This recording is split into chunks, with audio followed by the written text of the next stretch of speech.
Hello, my name is Emike Oyomade, and I'm so super excited to bring you my devotion for this week. My devotion is taken from the book of Numbers, chapter 13, verse 30. Have you ever tried to do something that you're so convinced about, but the people around you, the prevailing circumstance tells you no? But this is something that God has told you yes. You know, it's easy to believe the people around you than believe in God, especially if you're just learning to walk with God. You believe the people you see, the people who you trust, the people you've lived with, your spouse, your parents, your friends, your colleague, your neighbors. It's easy to believe them because you see them talk to you one-on-one than believe God who speaks to you in the quiet moments of your Bible study or in your prayer time. I remember some time ago in 2008 precisely when I wrote my first book, I made photocopies of the manuscript and shared between the people I consider to be close friends, the people I looked up to, and the people I called mentor. 90% of them thought that it was a badly written script. They thought that I wasn't good at writing. They thought that it was an area I should never even venture into. Thinking about it right now, I don't even know what gave them that impression, because that today happened to be one of my loved stories. However, from 2008, where a lot of them told me that it wasn't a good area for me to get into, I didn't get back into writing stories until 12 years later. You see the impact of allowing discouraging words to feast on your mind. That is why when you are convinced that God has told you something, regardless of who believes it or not, go ahead and run with it. I even believe that when God tells you something, stop discussing it around with every person.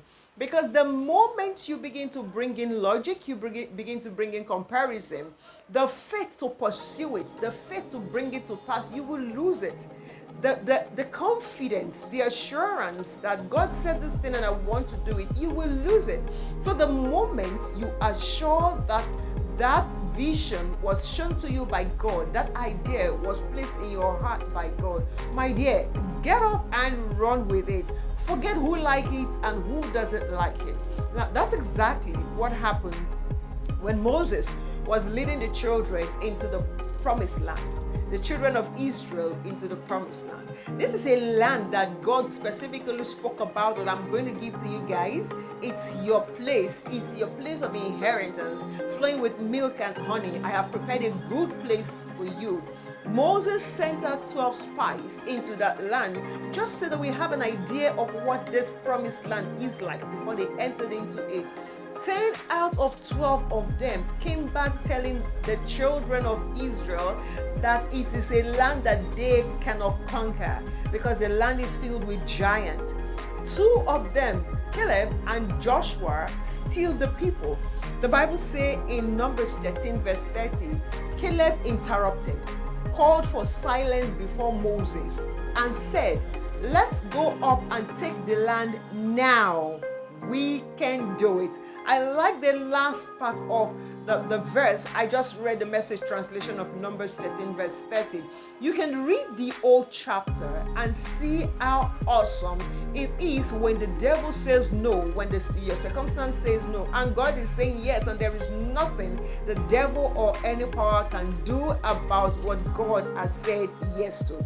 My friend, what are those dreams, those visions, those words that God specifically spoke to you in your place of study, in your place of prayer, in your quiet moment, and you wrote them down? You even got excited the moment God spoke it to you, but getting up your feet and facing the wall to go accomplish it, you're discouraged because everything around you is saying no.